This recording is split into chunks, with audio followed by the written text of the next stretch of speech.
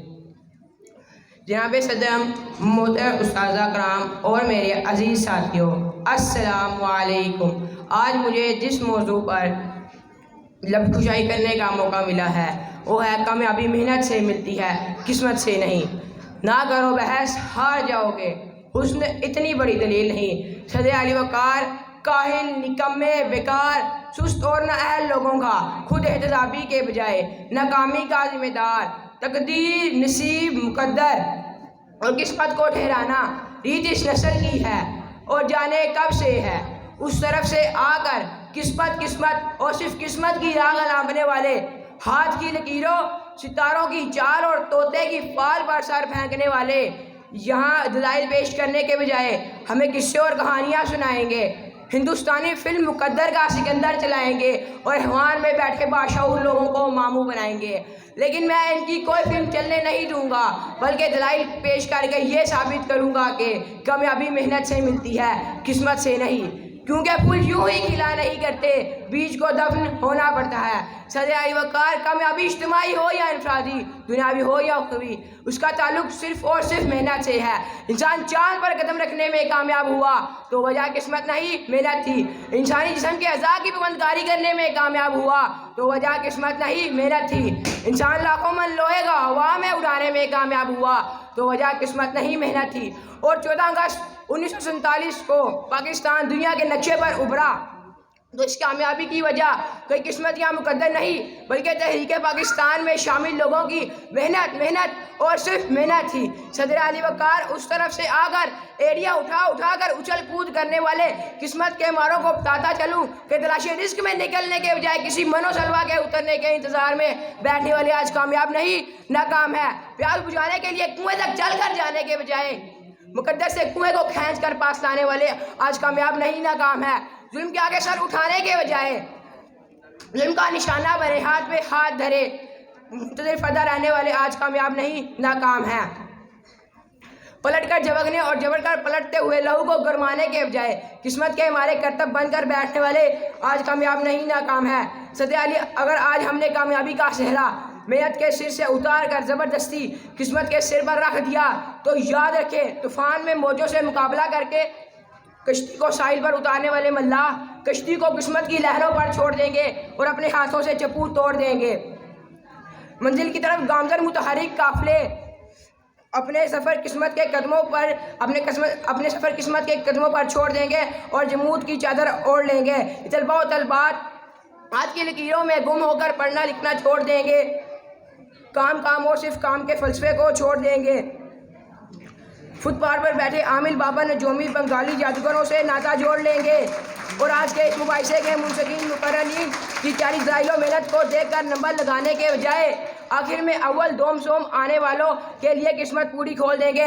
सच है जो बात सरेदार सुनाई जाए, एक नहीं यहाँ कई बार सुनाई जाए। ये जो किस्मत है मुकद्दर है, नहीं मानता मैं वो कमाई है जो मेहनत से कमाई जाए। सत्यान वकार, अगर मेरी इन तमाम दलाइल के बावजूद अगर अब भी कोई किस्मत और सिर्फ किस्मत की राह लापने वाले मुकद्दर के कच्चे घड़े पर बैठकर दरिया पार अपने महिवाल से मिलने की तमन्ना रखे, तो उसके लिए इतना ही कहते हुए इजाज़त चाहूँगा। बेअमल दिल हो तो जज्बात से क्या होता है, धरती बंजर हो तो बरसात से क्या होता है अमल लाजमी तकमील तमन्ना के लिए, वरना रंगीन ख्यालात से क्या होता है। शुक्रिया।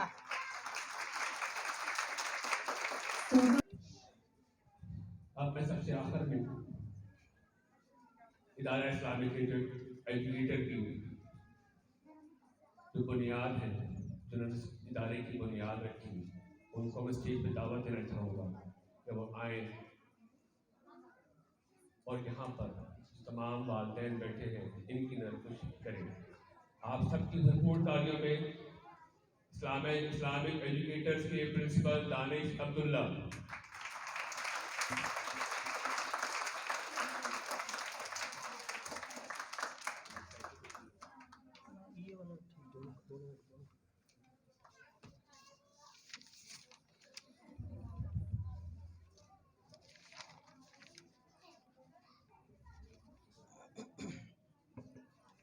अल्हम्दुलिल्लाह वस्सलातु वस्सलामु अला रसूलिल्लाह व अला आलिहि व सहबिहि अजमाइन, अम्मा बाद, फ़अऊज़ु बिल्लाहि मिनश शैतानिर रजीम, बिस्मिल्लाहिर रहमानिर रहीम। रब्बि इश्रह ली सदरी व यस्सिर ली अमरी वहलुल उक़दतम मिन लिसानी यफ़क़हू क़ौली। मेरे मोहतरम हाज़रीन महफ़िल, भाइयों और बहनों, अस्सलामु अलैकुम व रहमतुल्लाहि व बरकातुहू।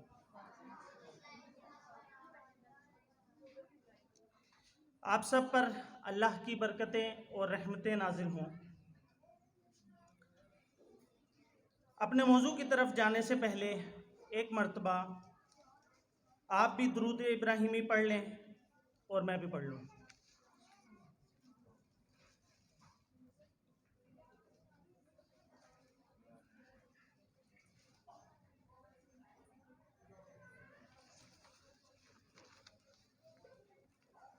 मेरा आज का मौजू किरदार साजी है।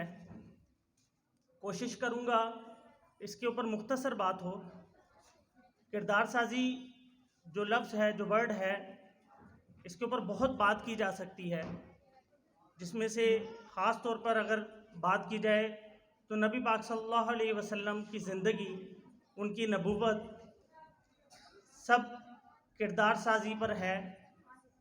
जो दीन हक़ है, इस्लाम है, दीन फितरत है, उसको बयान करते हुए, उसकी इम्प्लीमेंटेशन करवाते हुए नबी पाक सल्लल्लाहु अलैहि वसल्लम उस दीन के अमल के लिए हमारे दरमियान आए। कुछ बात आज के फंक्शन के हवाले से। इदारा कोविड की वजह से काफ़ी माली बहरान का शिकार रहा है पिछले 2 से 3 सालों में, जिसकी वजह से हम तकरीब तकसीम इनामात का इनेकाद पिछले 2 साल में नहीं रख सके। इस साल भी शायद हम ना कर पाते, मगर आज अल्हम्दुलिल्लाह अल्लाह के हुक्म से अल्लाह ने हमें तौफीक दी और हम इस चीज़ तकरीब तकसीम इनामात का इनेकाद कर पाए। व मकरू व मकर अल्लाह वल्लाहु खैरुल माकिरीन। एक इरादा, एक प्लान हम करते हैं और एक इरादा, एक प्लान अल्लाह करता है, और हमें पता है अल्लाह बेस्ट प्लानर है। तो एक हम सोचते हैं कि शायद हम नहीं कर पाएंगे, और हमने कुछ ऐसा ही सोचा था कि इस साल भी जो हालात वाक़या थे कि हम तकरीब तकसीम इनामात का नहीं कर पाएंगे, लेकिन अल्लाह इज़ द बेस्ट प्लानर। अल्लाह ने हमें तौफीक दी और आज इस जगह पर हम खड़े हैं और इस तकरीब तकसीम इनामात को सर अंजाम दे रहे हैं। किरदार साजी की तरफ आते हैं और बात करते हैं। एक वालिद ने मुझे पिछले दिनों रिज़ल्ट वाले दिन एक वीडियो शेयर की थी। मौका की मुनासबत से बहुत अच्छा मुझे लगा कि वही बात कोट कर दूं। और बहुत सबक आमोज वीडियो थी। हम बच्चों को ये बात सिखाते हैं कि दूसरों से प्यार करना चाहिए, मगर क्या हमने कभी इस बात पर गौर किया है कि मौजूदा निज़ाम तालीम का तमाम तर ढांचा प्यार, तकमील, इखलाक और किरदार साजी की बजाय मुकाबले और मुसाबकत पर इस्तवार है? क्या हमने कभी ये गौर किया है? याद रखें, जहाँ मुकाबला होगा वहाँ प्यार का वजूद मुमकिन नहीं। मुकाबला हसद और रकाबत का नाम है। सोचे तो सही कि जहन में ये तमाम खराफात एक ऐसी नापुख्ता उम्र में दाखिल कर दिए जाते हैं कि जब बच्चे सोचने समझने के भी काबिल नहीं होते। इससे बड़ा भी और कोई जुर्म होगा, और वो भी अपने अजीज तरीन मता के साथ। मता से मुराद हम किस लिए कोशिश करते हैं? दुनिया में सबसे बढ़ के हमें यही होता है ना, वालिद हैं, जैसे अभी बच्चों का टैबलो चल रहा था, वालिद की क्या कोशिश होती है, क्या होती है कि सरपरस्ती करे, घर का ख्याल करे, ड्यूटी पे जाता है, मेहनत करता है। किस लिए करता है? मता के लिए करता है, अपनी औलाद के लिए करता है, अपनी फैमिली के लिए करता है। ठीक है, पहली पोजीशन पता नहीं किस बला का नाम है।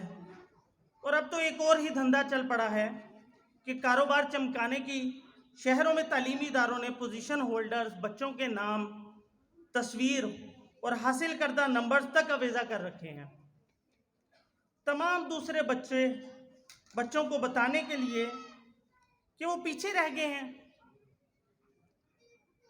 हालांकि हमारे दीन में तो क्या आता है कि तकवा की बुनियाद पर फ़र्क है, और वो सिर्फ अल्लाह को पता है। कोई इम्तियाज़ नहीं है, कोई गरीब है, कोई अमीर है, कोई काला है, कोई गोरा है। इवन अगर मैं बात करूं, कोई फीमेल है या मेल है, औरत है या मर्द है, कोई फ़र्क नहीं है अल्लाह के नज़दीक। अल्लाह ने अहकामात दिए हैं, हमने उन पर अमल करना है, कोई फ़र्क नहीं है। सिर्फ तकवा की बुनियाद पे है। वो किसको पता है? वो अल्लाह को पता है। तकवा की बुनियाद पे हमें नंबर मिलने हैं, और उसी का हमने जो उनसे क़यामत के दिन हिसाब देना है। तो फिर ये जो टॉप लिस्टेड हम बच्चे हैं, उनको उनकी तस्वीरें लगाकर हासिल करदा जो नंबर है उनके, वो अवेजा करके हम क्या दिखाना चाहते हैं?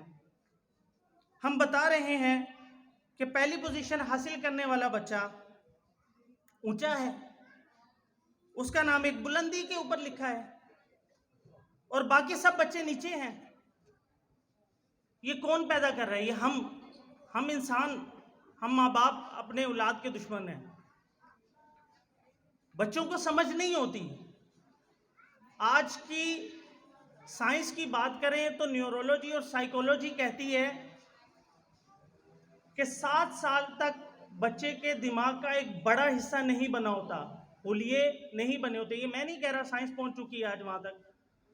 और तकरीबन 12 से 15 साल तक औसतन बच्चे का जो दिमाग है, उसका जो फ्रंट कोर्टल है, जो बाकी दिमाग का हिस्सा है, वो सारा कंप्लीट होता है। तो अगर आप बच्चे के दिमाग को, बच्चे को इतने ज़्यादा मुश्किल में डाल देंगे, पोजीशन में, दौड़ में लगा देंगे, तो वो क्या होगा कि वो परेशान हो जाएगा, वो ज़हनी तौर पर परेशान हो जाएगा, जिससे उसकी सलाहियतें, इवन जो सबसे ख़तरनाक बात है, उसके जो दिमाग के बहुत सारे खुलिये हैं वो नहीं बनेंगे। ये मैं नहीं कह रहा, अगेन मैं रिपीट कर रहा हूँ, ये आज की साइंस, न्यूरोलॉजी जो दिमाग की स्टडी करती है, और साइकोलॉजी जो इंसानी नफ्सियात की स्टडी करती है, वो बता रही है। ठीक है, फिर हम क्या करते हैं कि आज के जो हमारी माएँ हैं या माँ बाप हैं, ठीक है, अगर बच्चे ने सवाल किया, 7-8 साल का बच्चा है, क्योंकि 7-8 साल की एज एक ऐसी एज होती है कि बच्चा सवालात शुरू कर देता है, ख़तरनाक किस्म के। ठीक है, माँ बाप घबराते हैं उसका जवाब देने से। तो माँ बाप घबराते हैं, तो माँ बाप का सलूशन यही होता है, ख़ास तौर पे मैं तो कहूँगा हमारे ये जो बड़े सगीर में, कि 2 थप्पड़ सुबह हम लगा देते हैं, 2 थप्पड़ हम शाम को लगा देते हैं। उससे क्या होता है, आपके बच्चे के दिमाग के बहुत सारे खुलिये बनना बंद हो जाते हैं, उसका IQ लेवल डाउन हो जाता है, वो ज़िंदगी भर कमज़ोर रहता है दिमागी तौर पे। क्यों कमज़ोर रहता है? आपने उसका हार्डवेयर ही नहीं पूरा होने दिया, आपने उसको इतना दबाव में रखा, पोजीशन लो, पढ़ते रहो, सवाल नहीं करना, ठीक है, बस जो दौड़ चल रही है उसमें दौड़ते रहो। अब बच्चा क्या होता है, जब इस दबाव में आता है तो वो ज़हनी तौर पे मफलूज हो चुका होता है। वो क्या करता है, जो घर में चल रहा है, अगर गाने चल रहे हैं तो उसी दौड़ में वो भी लग जाता है, फिल्में चल रही हैं तो वो भी उसी दौड़ में लग जाते हैं। वो कहते हैं छोड़ो, क्या सवाल करने हैं, क्या जवाब लेने हैं, ठीक है। तो इस चीज़ पे ज़रा सोचिएगा, क्योंकि फिर साइंस और न्यूरोलॉजी कहती है कि 12 साल के बाद आपके बच्चे का जो आपने सिखाया होता है बचपन में, उसका रिजल्ट निकलता है, और 12 साल के बाद आपको पता लगता है कि आपका बच्चा बदतमीज़ है, वो आपकी बात सुन रहा है या नहीं सुन रहा। डिपेंड करता है आपने उसकी सुनी थी, डिपेंड करता है आपने उसको क्या जवाब दिया था, डिपेंड करता है आपने उसकी क्या परवरिश की थी। आया कि आपने उसको कहा कि बेटा कल कर लेंगे, कल आया परसों कर लेंगे, फिर आया अच्छा फिर देखते हैं, अभी नहीं, अभी वक्त नहीं है। अगर आप बच्चों के साथ कमिटमेंट करते हैं तो उसको पूरा करें, सच बोलें। आप सच बोलेंगे तो वो सच बोलेंगे, आप झूठ बोलेंगे तो वो झूठ बोलेंगे, आप दुपट्टा ओढ़ेंगे तो वो दुपट्टा ओढ़ेंगे। हम बच्चों में बगावत पैदा करते हैं, कोई और नहीं करता, सबसे ज़्यादा हम लोग। कैसे करते हैं? नमाज हम नहीं 5 वक्त की पढ़ते। मेरा नहीं ख्याल हमारे में से बहुत कम लोग होंगे जो 5 वक्त की पाबंदी के साथ या मस्जिद में नमाज पढ़ते हो। तो आपका बच्चा कैसे सीखेगा? आप कैसे उससे एक्सपेक्ट करते हैं कि वो 5 वक्त की नमाज पाबंदी से अदा करेगा या वो नमाज पढ़ेगा? फीमेल्स की बात की जाए तो माएँ क्या करती हैं, शादी है तो बिना दुपट्टे तैयार होके जाती हैं। फिर वो ये सोच आती है कि बड़े बूढ़े कहते हैं कि बच्चियां दुपट्टे नहीं लेती, बच्चियां पर्दे का ख्याल नहीं करती। कैसे करेंगी? उन्होंने तो आपसे सीखना है, आप रोल मॉडल हैं सबसे बड़े। तो खुदारा इस चीज़ पे गौर करें, सोचें और ख्याल करें इस चीज़ का। वापस आता हूँ अपनी बात की तरफ, जो पोजीशन होल्डर्स की दौड़ है उसकी तरफ। बारीक सा नुक्ता है, लतीफ़ सी बात है, मगर हम कब समझेंगे ये? हम अपने तालीमी इदारों में हसद और अना की फ़िज़ा में तरबियत दे रहे हैं। अगली नस्ल को तो वो प्यार और मोहब्बत से कैसे आशना हो सकते हैं? प्यार हमेशा अपने प्यारों को आगे बढ़ता देखना चाहता है। कुछ देर को सोचिएगा ज़रूर। यहाँ तो हमने तालीम के नाम पर बहन भाइयों में मुकाबला सिखा दिया है, प्यार तो सिखाया नहीं। कुछ देर को सोचिएगा ज़रूर कि हम बच्चों से जिस बात की तवक्को रखते हैं, इसके बिल्कुल बरक्स उन्हें तालीम दे रहे हैं।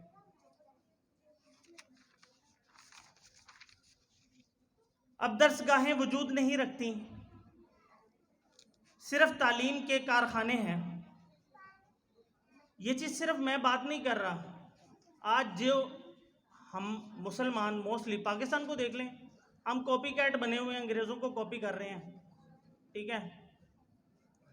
वही अंग्रेज़ उन्होंने ही रिसर्च की है, मैं नहीं कह रहा। आप थोड़ी सी गूगल करेंगे, इंटरनेट पे जाएंगे, आपको रिसर्च पेपर्स मिल जाएंगे। उन्होंने रिसर्च किया कि पिछले 200 से 300 साल का जो तालीमी ढांचा है ना, उसने दुनिया को बहुत तेज़ी से तबाही की तरफ वो ले गया है। क्यों ले गया है? ऐसे कारखाने हैं जो प्रोडक्शन कर रहे हैं, किस चीज़ की? लालच की, हसद की, दौलत की। उन्होंने यूनिवर्सिटीज़ के तलबा से ग्रेजुएशन के बाद उनसे सवाल किया कि आप क्या करना चाहते हो? एक ही जवाब था, दौलत कमाना चाहते हैं मोस्टली। रिसर्च पेपर्स कह रहे हैं, वही अंग्रेज जिनको हम कॉपी कर रहे हैं।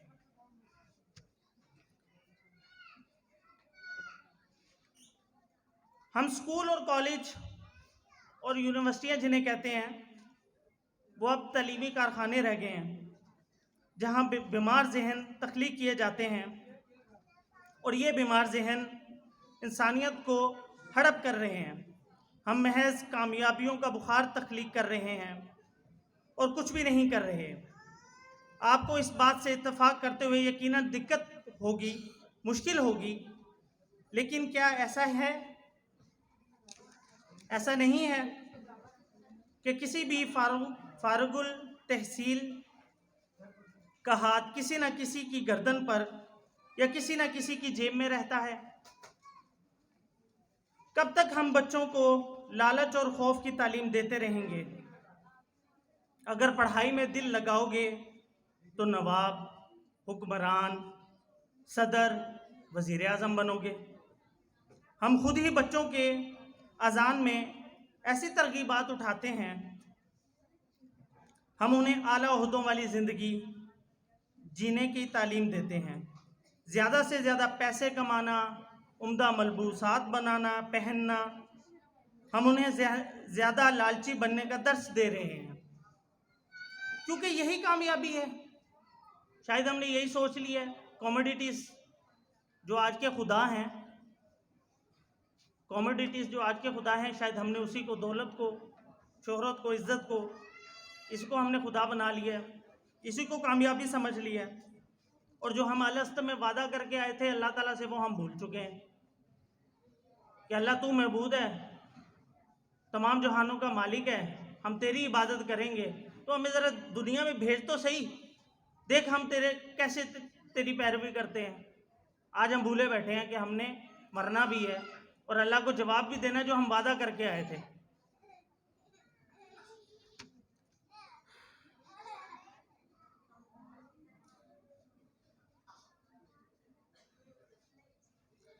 क्योंकि यही कामयाबी है। कामयाबी कोई कदर नहीं होती, कोई वैल्यू नहीं होती। किसी शख्स का अच्छे मकसद में नाकाम होना बड़े मकसद में कामयाबी से, बुरे मकसद में कामयाबी से बदरजा बेहतर है।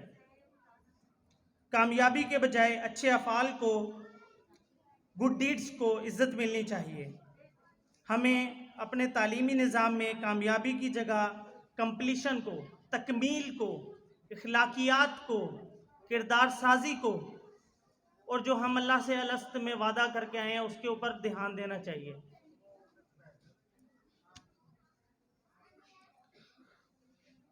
ये गलत रवैया है कि हम किसी शख्स के दिलो दिमाग में किसी दूसरे जैसा बनने की ख्वाहिश तख्लीक करें। अल्लाह ने हर इंसान को मुख्तलिफ बनाया, अलहदा बनाया, शक्लो, सूरत, सोच, आवाज़। कोई किसी जैसा नहीं बन सकता। आप बेतहाशा भी कोशिश कर लें, शायद 1%, 2%, चंद %, ये भी मैं नहीं कह रहा, ये आप आज की साइंस कह रही है, तो कॉपी कर